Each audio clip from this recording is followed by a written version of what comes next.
Boa noite, irmãos, que a graça, a paz e a misericórdia do nosso Deus seja com a vida da igreja, amém? Glória a Deus. Você que nos assiste pela internet, aí na sua casa ou em qualquer outro lugar, seja também bem-vindo ao nosso culto. Fique conosco até o final, porque eu tenho certeza que esse é o momento da palavra e nesse momento o Senhor certamente vai falar ao teu coração, em nome de Jesus. Irmãos, convido vocês agora a abrir a palavra do Senhor no Evangelho de Marcos, capítulo 4. Marcos, capítulo 4, a partir do verso de número 35. Nesse texto que vai ser baseado a minha palavra nessa noite. Evangelho de Marcos, capítulo 4, verso 35. Assim vai dizer a palavra do nosso Senhor. Naquele dia, sendo já tarde, disse-lhes Jesus: passemos para outra margem. Vou repetir. Passemos para outra margem, para o outro lado. E eles, despedindo a multidão, o levaram assim como estava no barco, e outros barcos o seguiam. Ora, levantou-se grande temporal de vento, e as ondas se arremessavam contra o barco, de modo que o mesmo já estava a encher-se de água. E Jesus estava na popa, dormindo sobre o travesseiro. E eles o despertaram e lhe disseram: mestre, não te importas que pereçamos?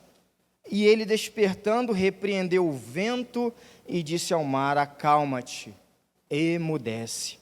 O vento se aquietou e fez-se grande bonança. Então lhes disse: por que sois tão tímidos? Como é que não tendes fé? E eles, possuídos de grande temor, diziam uns aos outros: quem é este que até o vento e o mar lhe obedece? Tema da minha palavra nessa noite é: Jesus está no barco. Amém, irmãos? Guarda isso no seu coração.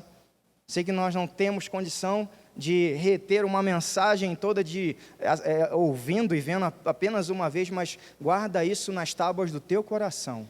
Jesus está no barco. Amém, queridos? Fecha seus olhos mais uma vez, vamos orar em nome de Jesus. Pai, muito obrigado, Senhor. Nós te agradecemos por esse culto que está sendo feito para o Senhor. Aliás, ele é sempre feito para o Senhor, Pai.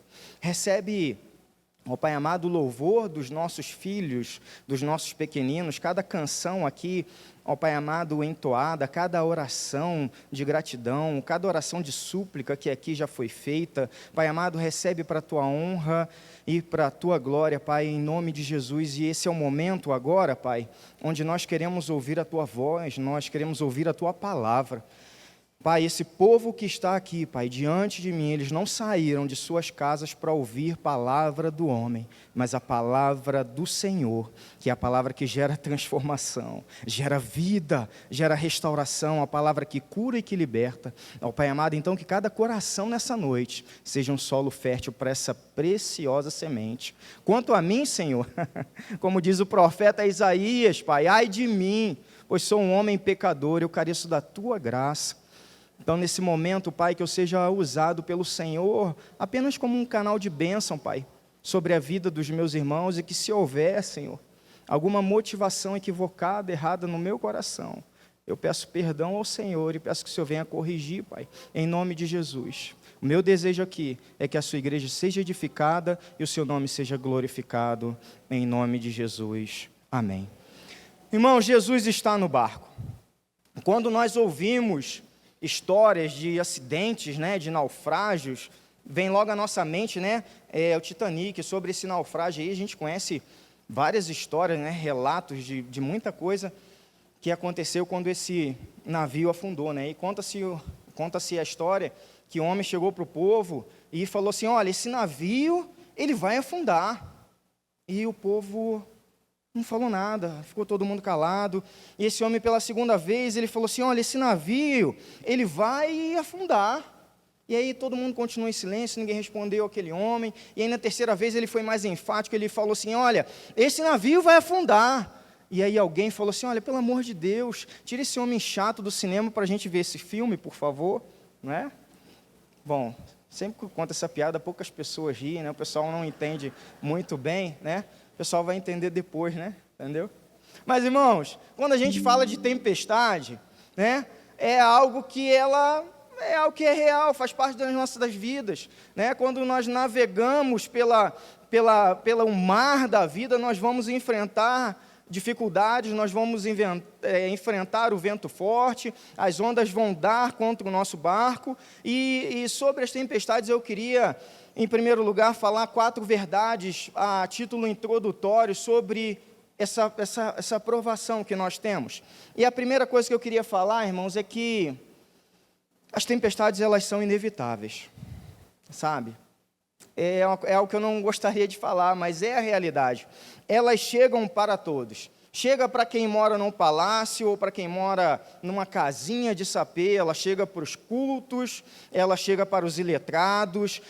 A gente pode até afirmar que as tempestades, elas são democráticas, porque elas chegam para todos, independente de cor, de etnia, de raça, de cultura, de situação social, independente do tempo e do período em que a pessoa vive.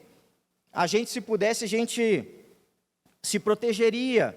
Principalmente nós que somos pais, na verdade, a gente blindaria, criaria, se possível, uma redoma de vidro para proteger os nossos filhos, mas o fato é que os nossos filhos também vão enfrentar as tempestades da vida. Então a questão não é se vamos enfrentar, a questão é quando nós vamos enfrentar. E em função disso eu posso dizer a segunda verdade, que além de elas serem inevitáveis, as tempestades são imprevisíveis. Ou seja, elas chegam sem dar aviso prévio.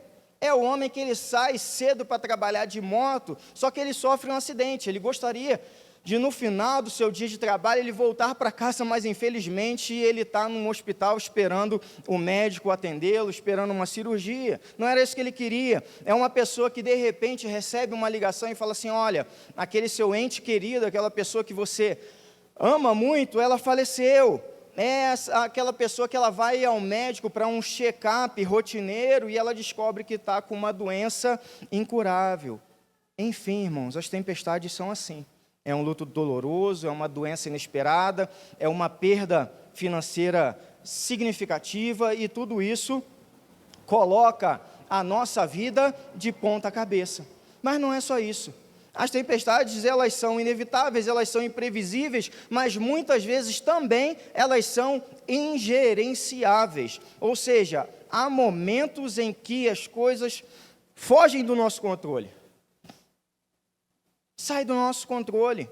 É aquele momento que a gente quer conduzir no barco da nossa vida ali pelo lado da direita ou pela esquerda e vice-versa, e a onda está dando no sentido contrário. A gente quer avançar, mas parece que as coisas estão dando ré. São coisas que na nossa vida inicialmente eram simples, mas vão se avolumando. É como se a bola de neve fosse crescendo e as situações se tornam incontornáveis. É aquele filho que ele é criado desde da primeira infância ali, com muito zelo, com muita dedicação, ensinado no caminho do Senhor, e aí ele chega na adolescência, ele começa a andar com amizades erradas, com pessoas que não devem, e daqui a pouco ele sai do caminho de Deus, ele está usando droga, é uma dívida que você descuida, né? Com cartão de crédito, principalmente, você acha que está ali tranquilo, mas daqui a pouco está numa situação que você não consegue mais gerenciar, e as situações como essas, irmãos, vão chegando na nossa vida e vão nos mostrando que muitas vezes nós não somos tão bons administradores assim quanto a gente acha que é. E essas situações, elas são boas, sabe por quê? Porque elas nos levam a buscar a Deus, e essa é a quarta e última verdade sobre as tempestades, porque elas são o quê? Pedagógicas. Elas nos ensinam.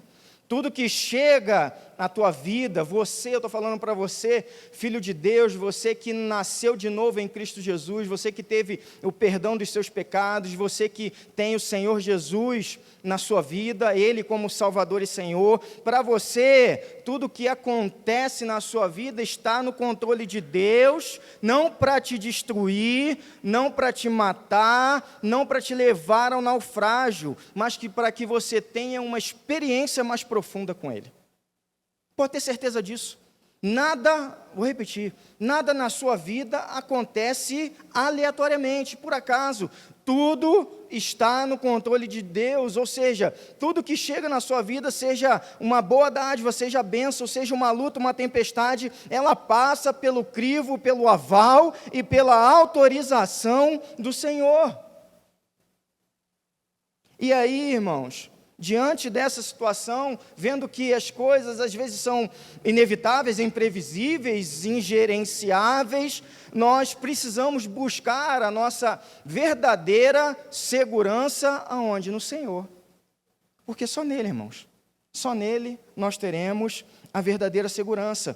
Só em Jesus, irmão, nós vamos encontrar segurança plena. Por isso que é lindo de ver quando o salmista lá no Salmo 4, a gente vê o salmista dizendo: olha, eu logo me deito e adormeço, pois só tu, Senhor, me fazes viver em segurança. É o Senhor que nos dá segurança. É o Senhor, irmãos, que nos dá segurança em relação ao presente, e é o Senhor que nos dá a segurança em relação ao futuro. Por isso que Jesus vai dizer, lá em Lucas, capítulo 12, ele vai falar de um homem que ele prosperou, ele enriqueceu, e ele teve uma excelente colheita, e ele falou assim: agora está tranquilo, eu posso descansar, eu posso fazer o que eu quiser, eu posso me alegrar, porque está tudo certo. E aí Jesus chama esse homem de tolo, porque ele está botando toda a sua segurança nos seus recursos, no seu dinheiro, porque a sua segurança verdadeira, a minha, a sua, está no Senhor. Então, irmãos, o Senhor é aquele que guarda o nosso presente, é aquele também que o Senhor, Ele está acima do tempo, Ele está além do tempo, nesse tempo que nós chamamos de Cronos. O Senhor, Ele, ao mesmo tempo que Ele está aqui no nosso presente, Ele também já está lá no futuro, guardando e cuidando e escrevendo a nossa história, lá no futuro, irmãos, e nos dando segurança lá em Cristo Jesus. O apóstolo Tiago vai entrar nessa mesma pegada no capítulo 4, ele vai dizer o seguinte: olha, vocês dizem hoje ou amanhã nós iremos para essa cidade, vamos para aquela, vamos passar um ano ali, vamos fazer negócio, a gente vai ganhar dinheiro, mas vocês não sabem o que vai acontecer amanhã. O que vai acontecer amanhã? Será que vocês sabem? Em vez disso, vocês deveriam dizer: se o Senhor quiser, viveremos e faremos isto ou aquilo. Irmão, sabe qual é a palavra que o crente, que o cristão mais deve temer, ou melhor dizendo, que ele mais deve se preocupar? Não é com a morte, porque para aqueles que estão em Cristo Jesus, a morte na realidade é só, a morte física, ela é na realidade somente o ingresso para a verdadeira vida. A gente também não deve temer a palavra pecado, sabe por quê? Porque em Cristo Jesus, aleluia, nós recebemos poder para vencer o pecado. Nós também não devemos, irmãos, temer a palavra Satanás, sabe por quê? Porque Cristo nos fez mais do que vencedores. Então, como diz o Senhor, nós temos o poder de pisar em serpentes e escorpiões, ou seja, nós não devemos temer o poder do inimigo. Mas sabe qual é a palavra que nós devemos temer? É a palavra que se chama amanhã. Porque hoje é o presente. O dia de hoje se chama presente. Ou seja, é a dádiva que o Senhor te dá, mas o amanhã você não tem a garantia que o terá. Você não tem. Então as pessoas vão protelando, vão postergando decisões importantes da sua vida para o dia de amanhã. Amanhã eu conserto esse meu relacionamento. Amanhã eu perdoo. Amanhã eu estou diante do Senhor e o Senhor vai me curar dessa raiz de amargura. Amanhã eu vou dar tchau para quando eu for para o serviço. Amanhã eu vou fazer as pazes com a minha esposa. Amanhã eu deixo de ver esse negócio na internet aqui, que é uma desgraça na minha vida. Amanhã, amanhã e amanhã. E será que você vai ter esse amanhã?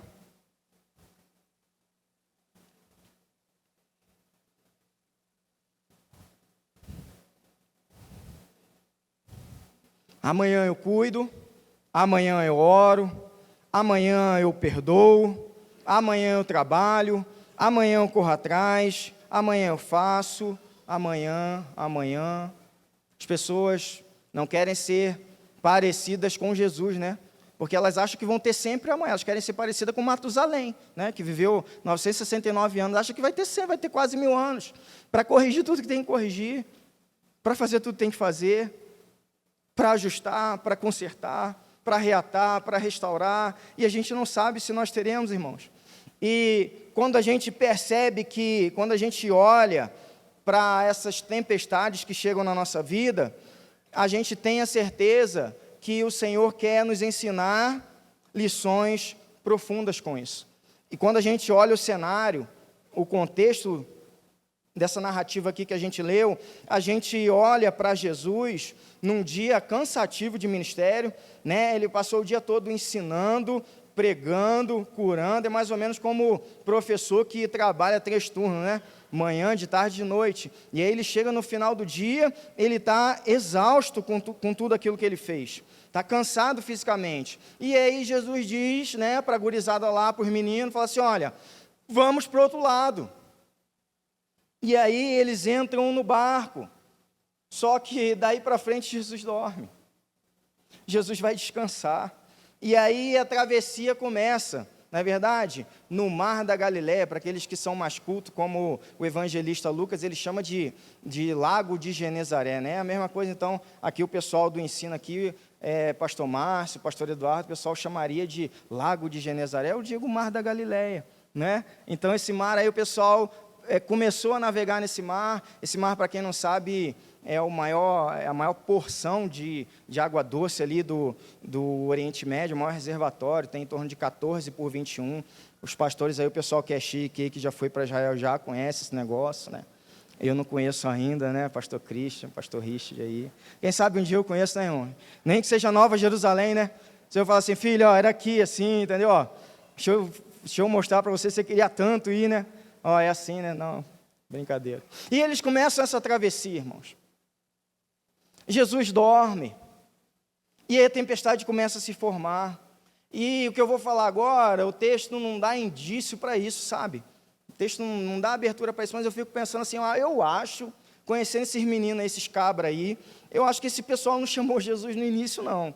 Sabe, a gente tem aquela tendência assim de tentar resolver tudo do nosso jeito, né? Eu tenho experiência, eu tenho know-how, eu tenho mestrado, doutorado, eu tenho ensino, eu tenho isso, eu tenho conhecimento, enfim, eu tenho tudo, eu consigo resolver. E eu acho que aquele povo, inicialmente ali né, quando começou a tempestade, aquele pessoal não começou a chamar Jesus não, mas o negócio foi começando a dar ruim.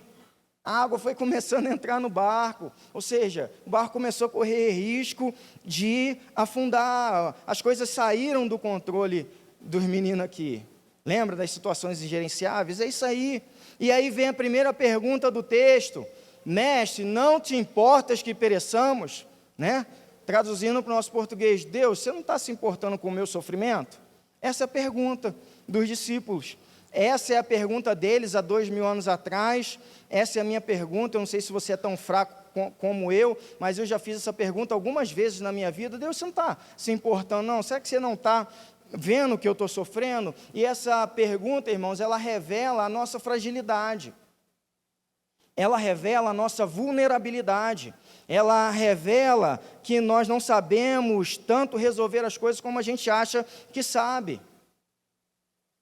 E o que a gente precisa olhar aqui também nesse texto, que a gente precisa aprender, quando se fala de tempestade, das lutas da vida, a conciliar e a entender o papel da vontade de Deus e da responsabilidade humana. Essas coisas têm que estar bem claras na nossa mente. Eu vou explicar. Por quê? Porque existem tempestades que nós causamos, irmãos. Tem coisa que é a gente que causa. Quer ver uma tempestade causada pelo homem? Jonas. Deus falou, vai para um lado, o miserável foi para o outro. Ele que causou a tempestade.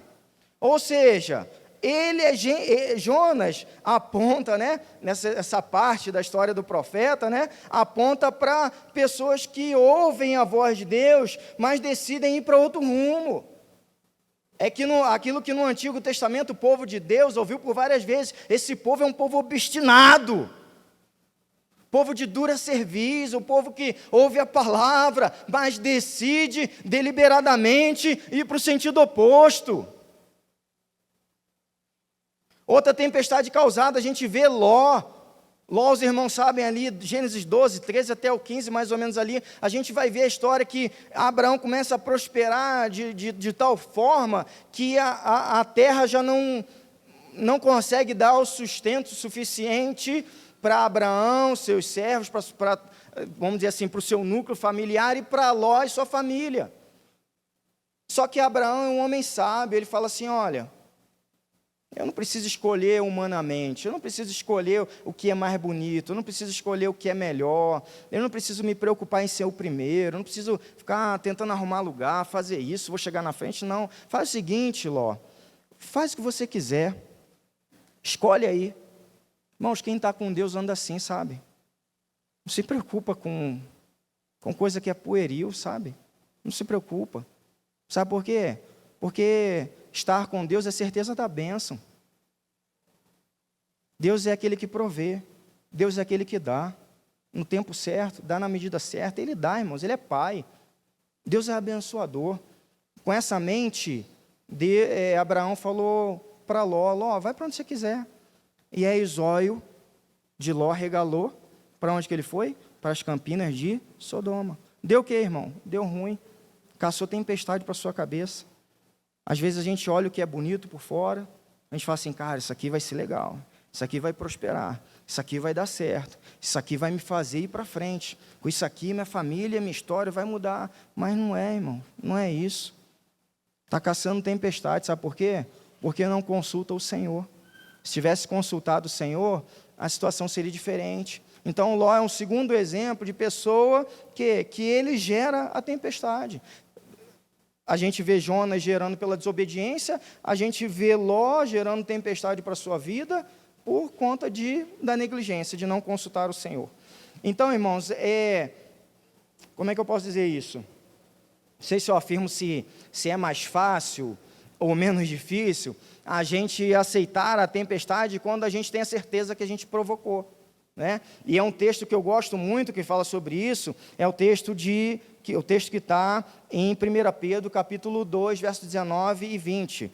Não precisa abrir, você anota aí, depois confere em casa. O apóstolo vai dizer assim, porque Deus se agrada de vocês quando conscientes da vontade dele, ou seja, da vontade de Deus, suportam com paciência o tratamento injusto. Claro que não há mérito algum em ser paciente quando são açoitados por terem feito o mal, mas se sofrem por terem feito o bem, suportam com paciência, Deus se agrada de vocês. Ou seja, o que Pedro está querendo dizer, né? Tocando em miúdos. Olha, se você, cara, fez errado, aguenta as pontas, você vai sofrer, mano. É lei da semeadura, entendeu? Quer mudar a situação? Faz o seguinte, muda a semente e espera, surgir uma nova colheita e aí as coisas vão melhorar. Segura a onda aí. E para isso aí, cara, Deus não tem prazer, Deus não se agrada não. Agora, se você está sofrendo injustamente, se você está sofrendo por um mal que você não provocou, aí isso é louvável. Com isso, você agrada a Deus. Então é mais ou menos aqui, irmãos. Então é como se os discípulos estivessem ali no barco, olhando para o Senhor e falando assim, Senhor, a gente seguiu uma orientação tua.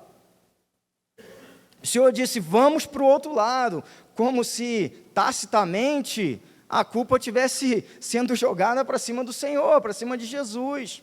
E é isso que é a mesma coisa que a gente faz, irmãos, quando no nosso imaginário comum, na nossa mente, né, no nosso pensar evangeliquez, a gente acha que quando estamos na presença de Deus, nós não podemos passar por nenhum tipo de aflição. Nada pode se levantar contra a gente.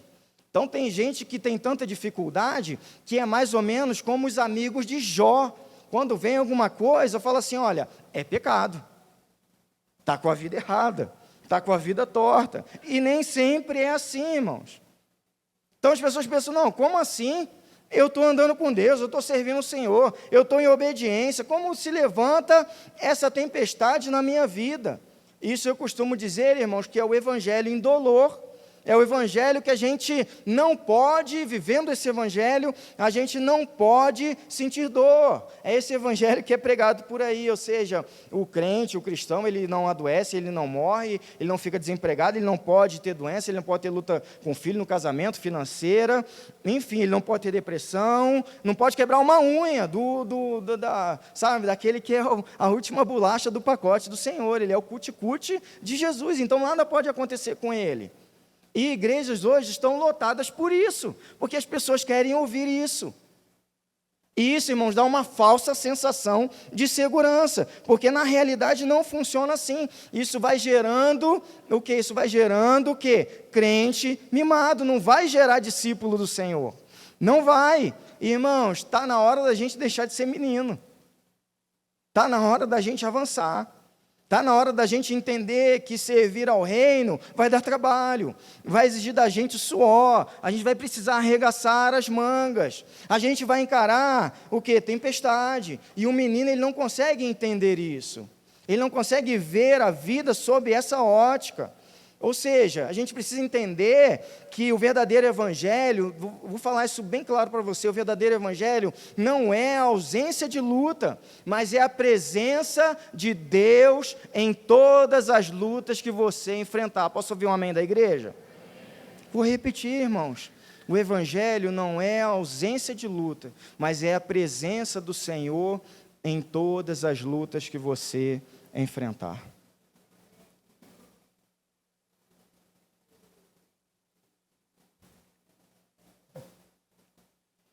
Irmãos, nós precisamos crer que Deus está presente na nossa vida. Nós precisamos acreditar que Jesus está no barco, amém? A gente precisa viver com essa convicção. Quando a gente olha a sucessão de Moisés para Josué, logo ali no capítulo 1, até o capítulo 1 de Josué, até o versículo 5, ali, a gente vê Deus encorajando, né, o novo líder, Josué. Irmãos, ali até o versículo 5, a gente observa claro que o que Deus quer incutir na mente do líder de Josué é que ele está presente, Deus está presente. Josué, eu estou contigo. E ele fala, Josué, eu não vou te deixar. Josué, eu não vou te abandonar. Josué, como eu estive com Moisés, eu estarei com você, Josué. Irmão, Jesus está no barco. Teu barco não tem como mais voltar.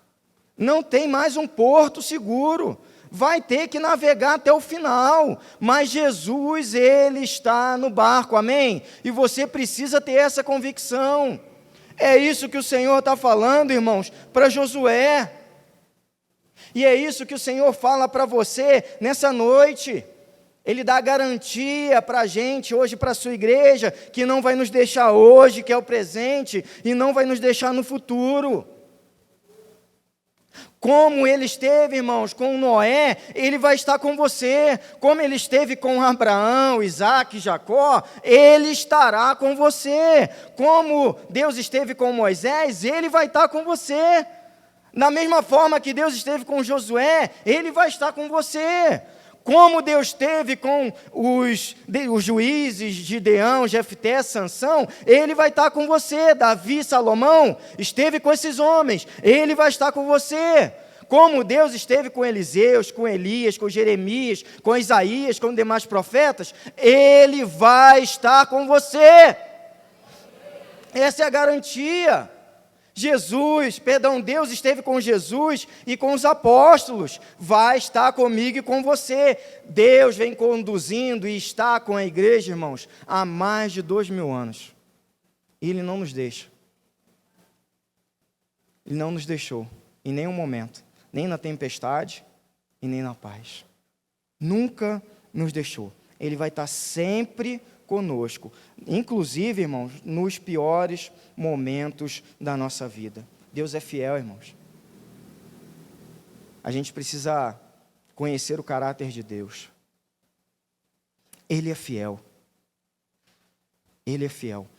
Paulo e Davi sabiam, eram homens que sabiam dessa verdade. E aí Paulo vai dizer a Timóteo: Timóteo, eu sei, Timóteo, eu sei em quem eu tenho crido. E sei que Ele é poderoso para guardar o meu depósito até aquele dia.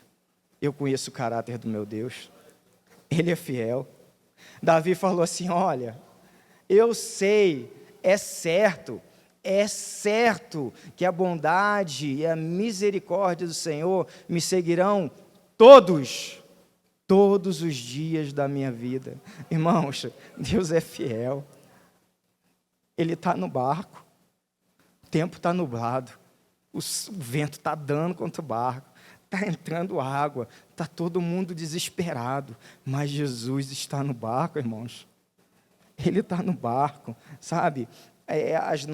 As tempestades que enfrentamos, ela pode ser maior do que eu, do que a nossa capacidade, pode ser maior que os meus recursos, pode ser melhor do que as minhas estratégias, mas não são maiores do que o nosso Deus, irmãos. Não são. Jesus está no barco. Descansa. Aprende a descansar. Ora, deixa de lado essa ansiedade. Mas pastor, o cenário está dizendo que está tudo errado. Vai afundar, vai dar ruim, não vai dar certo. Irmãos, a pergunta que eu te faço: Jesus, Ele está no barco? Se tiver, irmão, não vai afundar. Não vai. Simplesmente não vai. Porque Ele está, irmãos. É Ele que está. É Ele que garante a vitória. É Ele que sustenta. É Ele que segura. É Ele que ergue. É Ele que levanta. É Ele, irmãos. É Ele. A gente precisa aprender a olhar para o autor e consumador da nossa fé e falar: Senhor, as circunstâncias estão dizendo que vai dar ruim, mas eu continuo caminhando, seguindo, olhando para o Senhor.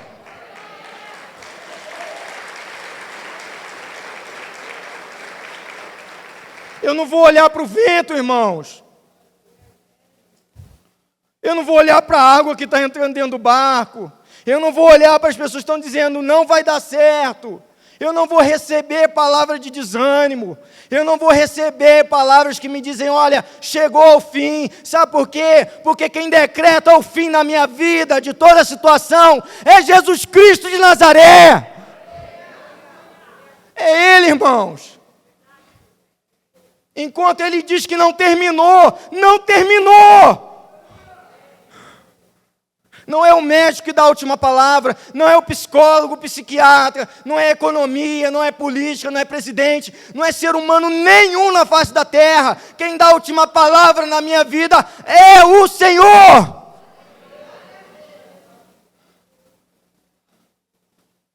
Tempestade causa medo, irmãos. E o medo quer te paralisar. E o Senhor não quer que você pare. 2024 está aí às portas. E o Senhor não quer que você pare. Como Ele falou para os discípulos há 2000 anos atrás: vamos para o outro lado. Hoje Ele diz para você: vamos para 2024. E eu não sei a intensidade da tempestade que vamos enfrentar. Eu, na minha vida, pessoalmente, eu não sei a intensidade da tempestade que eu vou enfrentar, mas eu sei de uma coisa: Jesus está no barco. Ele está no barco, irmãos. O Senhor está no barco. E aí Ele pergunta: por que vocês estão com tanta timidez? Por que vocês não têm fé? Por que vocês não confiam em mim? Irmãos, é pela fé que nós vencemos. Irmãos, é a fé. É através da fé que nós experimentamos milagres, irmãos. De situações que todos ao redor olham assim: cara, não tem jeito mais. Mas pela fé no meu Senhor, Eu acredito que tem jeito sim. É pela fé no Senhor. É a fé, irmãos, que nos faz ver as coisas que não aconteceram, que não existem ainda, como se já tivessem existido, como se já estivessem materializadas, concretizadas na nossa vida. Eu costumo dizer que a fé, irmãos, ela é o fio condutor da graça. Como a eletricidade, ela percorre e chega de um lugar a outro através de um fio. É assim também com a fé. A fé ela é que traz o poder de Deus, ela é que traz a graça. Paulo vai falar isso. Tudo começa pela fé, a salvação. Inclusive, nós somos salvos, sim, é pelo presente, é a graça, é o favor imerecido, mas essa graça, ela vem, irmãos, do alto, ela vem pela fé, por você acreditar. É pela fé que ela chega. É quando eu olho para o sacrifício do Calvário e eu tenho fé nesse sacrifício. Eu olho para Jesus ensanguentado, eu olho para a coroa de espinhos, eu olho para cada açoite, eu olho para tudo aquilo que era para ser para mim e para você, e pela fé eu me rendo a Ele. É pela fé, irmãos. Tudo é pela fé. E as tempestades, elas chegam, irmãos, e elas têm um dos objetivos, eu tenho certeza, é de firmar, é de consolidar, é de enraizar, é de provar, é de amadurecer a nossa fé, para a gente deixar de ser inconstante, para a gente deixar de duvidar do Senhor. Uma hora está acreditando, outra hora não está acreditando, e a gente vai vivendo, irmãos, e o Senhor não quer isso para a gente vai vivendo essa montanha russa, ou sei lá, essa gangorra espiritual. Uma hora eu acredito, outra hora eu não acredito, uma hora eu digo o Senhor vai me livrar, outra hora eu digo não tem mais jeito, e o Senhor não quer que a gente caminhe assim. O Senhor quer que você saia daqui nessa noite crendo de todo o coração que você tem um Deus que é por você e que te faz vencer toda tempestade que se apresentar a você, a sua família, a sua história. Toda a tempestade, irmãos, a fé é a entrega. A fé é a confiança. Fala, Senhor, está aí, ó. Está vendo como é que está? A vela está furada, está rasgada. O menino aqui que tem que dar o norte da navegação aqui, não sabe mais o que, está todo borrado ali de medo, o outro está ali já se jogou, já foi embora, abandonou, o barco está inundando, está desse jeito aí, Senhor. Olha, a minha casa está assim, ó. A minha história está desse jeito, meu emprego está uma bagunça, meu casamento está pior ainda, meu filho está desse jeito, minha saúde está indo por água abaixo, Senhor, está desse jeito. Mas o Senhor está no barco.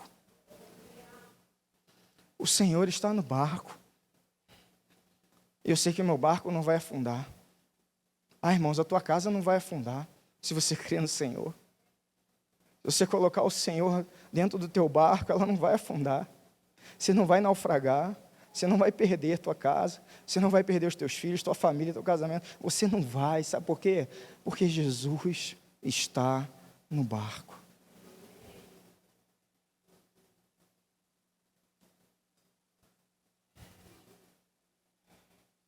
E quando a gente tem a nossa fé, irmãos, provada, isso vai trazer para a gente maturidade, vai trazer para a gente vida íntegra, isso vai gerar no nosso relacionamento com o Senhor intimidade. E nós já tivemos um ano que nós falamos muito disso aqui. Intimidade gera santidade, santidade gera autoridade, autoridade gera conquista, irmãos, em nome de Jesus. O Senhor quer que você conquiste. Pastor, que eu seja rico, glória a Deus se for, irmãos, bênção, aleluia, mas o Senhor quer mais do que isso. O Senhor quer que você conquiste vidas. O Senhor quer que nós, como igreja militantes aqui na face da terra, a gente possa saquear o inferno, para que a gente possa orar por pessoas serem curadas, para que os nossos PGMs possam multiplicar, para que pessoas mais e mais venham aqui para esse lugar, irmãos, ao ponto desse salão aqui não caber mais a quantidade de gente. Onde o Senhor ia, irmãos, entupia de gente. Entupia, porque era a graça que estava ali, era a presença do Senhor. Nas primeiras conversões, irmãos, diz a palavra que o Espírito Santo ia trazendo e acrescentando aqueles que iam sendo salvos. A gente precisa conquistar e avançar nesse nível, irmãos. Porque é isso que o Senhor quer para a gente, que a gente faça discípulos. Mas, irmãos, é pela fé. É pela fé que o Senhor nos chama a aceitar essa grande comissão, a fazer discípulos. É pela fé que o Senhor nos chama a crescer. É pela fé que o Senhor nos chama a sair da nossa zona de conforto. Vai dar trabalho, irmãos, e vai dar trabalho sim, mas vale a pena, é recompensador. Nós teremos, irmãos, a recompensa na glória. Nossa vida não é nada, irmãos. Daqui a 80 anos, a maioria que está aqui sentado me assistindo não vai estar mais aqui. Vocês não vão estar. A vida é um sopro, irmãos. Nós não somos nada. A gente precisa olhar para aquilo que é eterno. A gente precisa olhar para aquilo que vai nos dar a recompensa que não perece. E esse é o chamado que o Senhor tem para nós. 1 João capítulo 5, o apóstolo vai dizer assim: pois todo aquele que é nascido de Deus vence este mundo, e obtemos essa vitória pela fé. Quem vence a batalha contra o mundo, ele pergunta, somente quem crê que Jesus é o Filho de Deus. Irmãos, é pela fé. Nós só chegaremos do outro lado pela fé. Então lute, porque há uma promessa. Existe essa promessa. Nós vamos para o outro lado.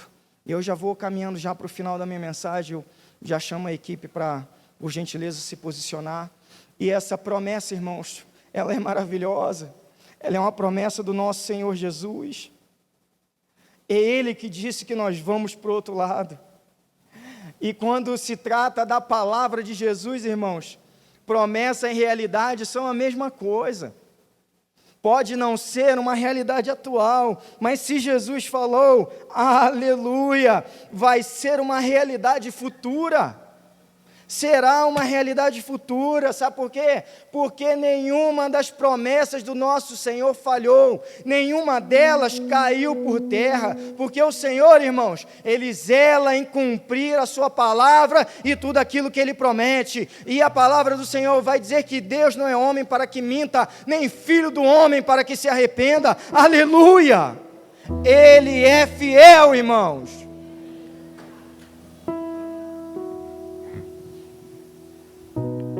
Ele é fiel. Nós vamos para o outro lado. E Paulo vai dizer, olha, pois tantas forem as promessas de Deus, todas têm em Cristo o sim. As promessas que Deus tem para a tua casa, tem em Cristo Jesus o sim. As promessas que Deus tem para o teu futuro, tem em Cristo Jesus o sim. As promessas para os teus filhos, tem em Cristo Jesus o sim. Tudo que está prestes a acontecer, tudo aquilo que Deus prometeu a você, tem em Cristo Jesus o sim. É a palavra do Senhor, irmãos. Ela é a palavra máxima, de maior autoridade nesse universo.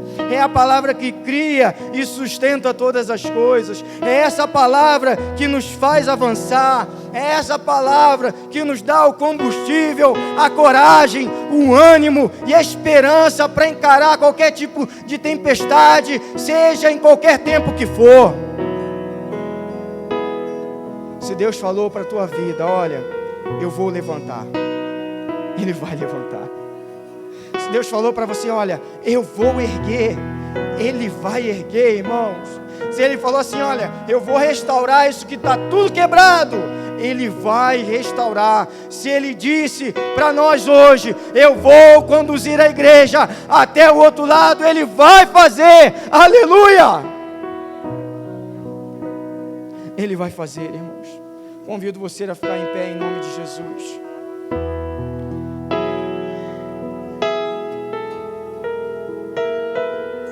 Nós vamos cantar de novo, que esse é o Deus que nunca nos deixou, sabe por quê?